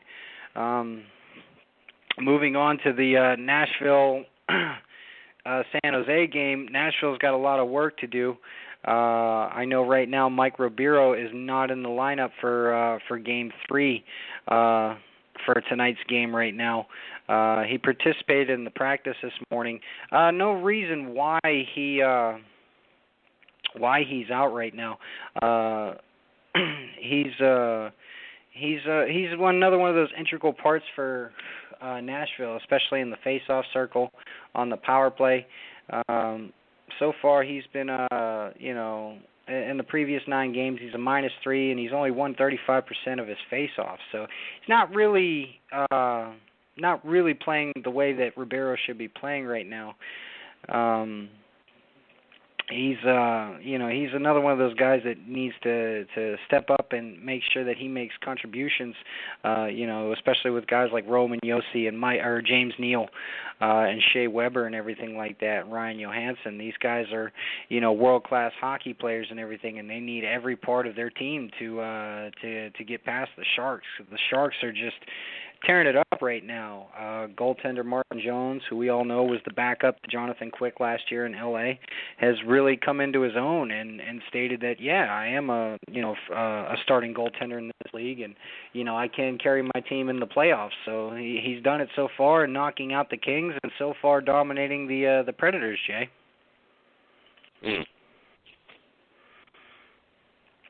But in other good news, I do believe that Phil Kessel's sister, who was in the college ranks, has been signed by the New York Riveters in the NWHL. I was always a big fan of Amanda Kessel and everything like that. It's actually kind of funny. Apparently, their Twitter accounts are, interlinked of some way, and a bunch of fans have been criticizing Phil Kessel on Amanda Kessel's Twitter account, and not knowing that it was Amanda's Twitter account. Amanda politely said that, hey, this is cool constructive criticism, but this is Phil's sister. This is not Phil's Twitter account. So that was pretty another pretty funny thing that I got to see today. That was actually kind of interesting and everything like that. But also, we also had the draft lottery this past weekend. Which was something to be noted. Edmonton, who has had in the last 7-8 years had the number 1 overall pick, will not be picking number 1 overall. The Toronto Maple Leafs have the first overall pick, and it looks like they might be going after Austin Matthews, who is playing in Finland right now. So. This is another kid that's going to be, like a guy that you can build a franchise around. So this is going to be a pretty interesting draft. He's in Helsinki, Finland right now, training for the IIHF World Championships coming up later this year.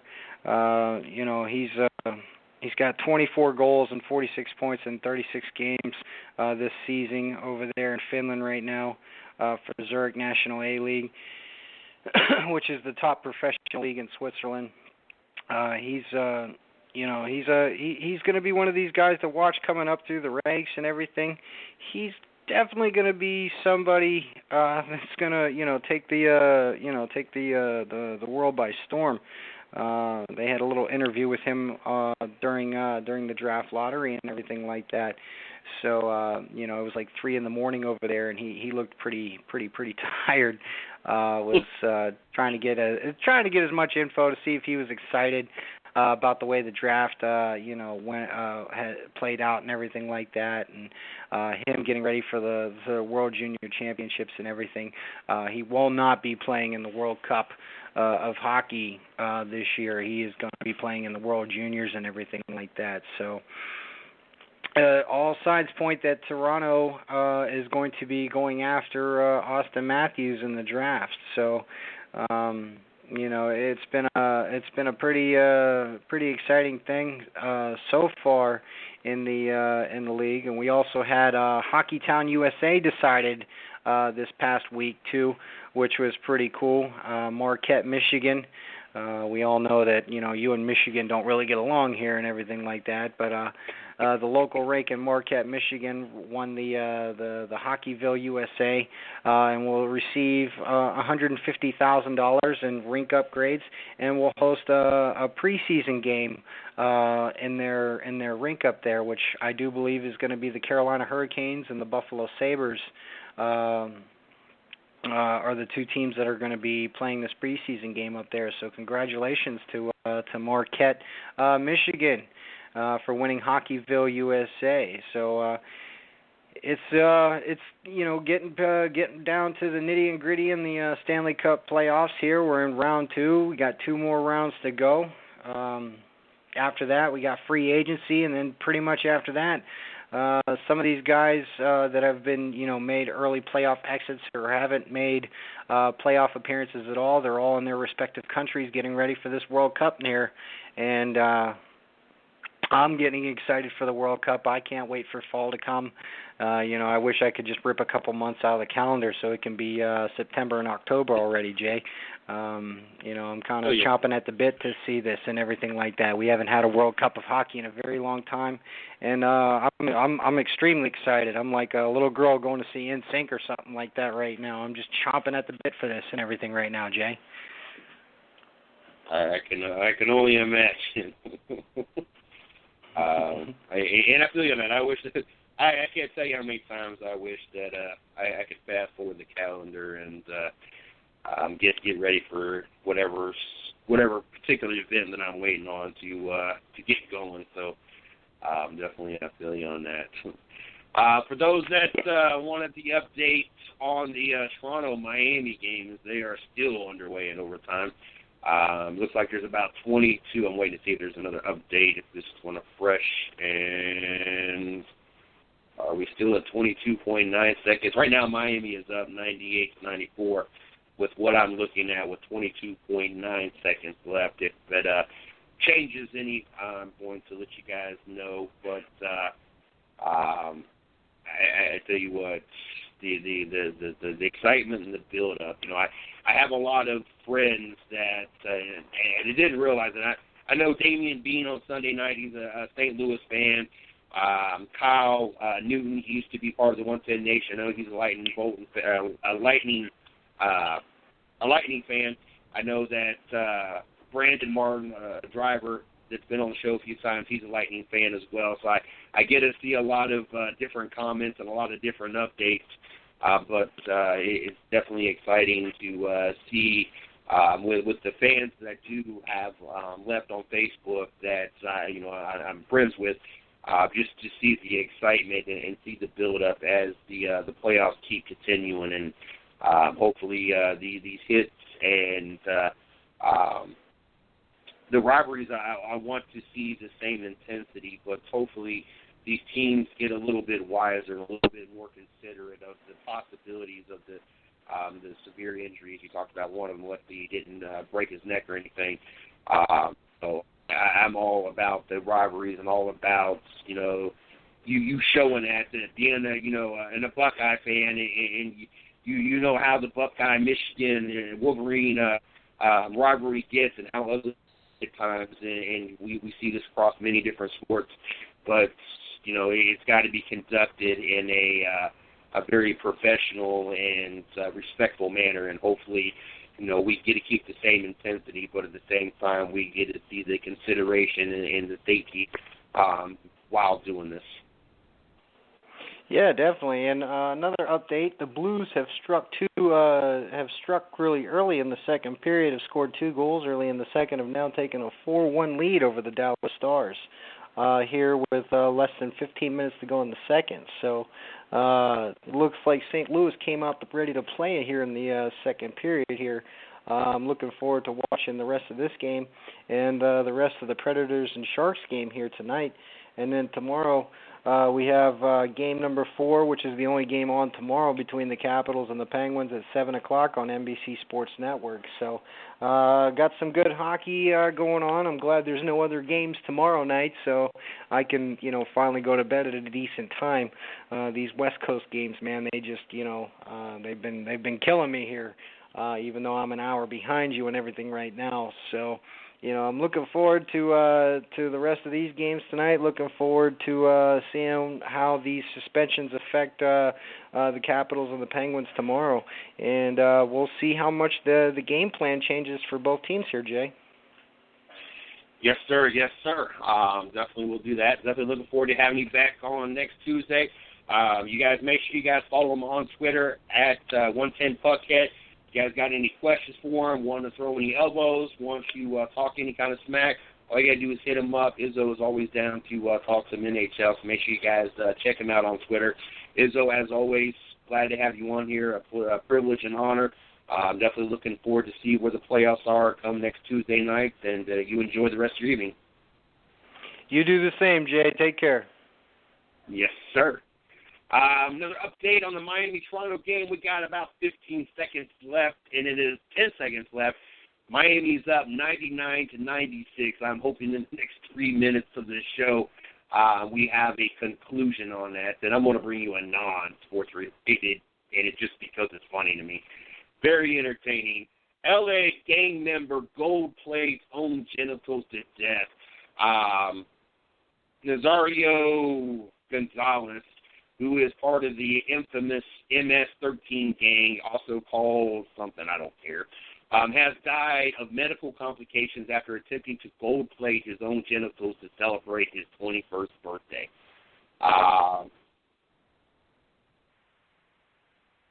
You can't make this stuff up. You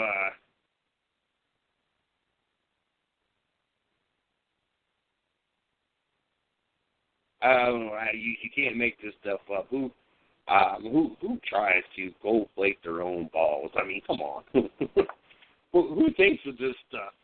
I couldn't imagine. You know what? I want to gold plate my testicles. Like, come on, people.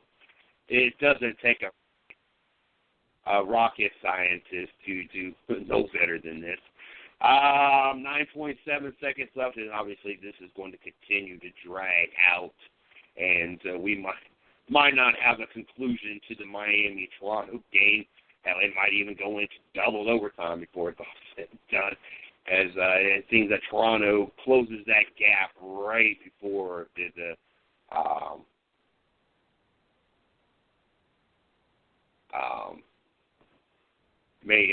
makes the comeback right before the time is expired. Miami does have the ball, as Toronto had just scored with 10.6 seconds left. I'm hoping that we get one more update. Turnover, out of bounds. So now Toronto's going to have the ball with 9.7 seconds left, as things just keep getting more and more interesting. Like I said, who knows, this game might go into double overtime is the way it's looking. As we're going to try to hope to see if and more than likely the Toronto probably used a timeout. And so as we're running out of time here on the 110 Nation Sports Radio Network, the 110 Nation Sports Show.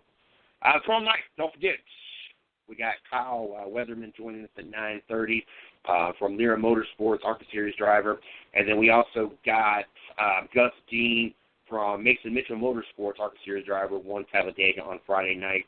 I'm very excited to have both these drivers on the show. Shooting foul with 1.8 seconds, so it looks like pretty safe to say that, and hits another one up by 6 points with 1.8 seconds left. Miami is going to take game one in Toronto. Didn't expect it to go overtime, but 1.8 seconds left. It's safe to say that Miami is going to win this game. So don't forget, make sure you guys tune in tomorrow night. Shorty will be joining me as well. Very excited about having both these guests on the show tomorrow night. 9 o'clock, show kicks off. Make sure you guys are here. Oh, wrong one. There we go. Screen moved up on. Thanks for listening to the 110 Nation Sports Show with Mr. CJ Sports. You are a part of the 110 Nation, so be sure to visit the110nation.com for everything related to the show. You can follow CJ on Twitter at 110Nation and on Facebook at 110 Nation Sports. Until next time.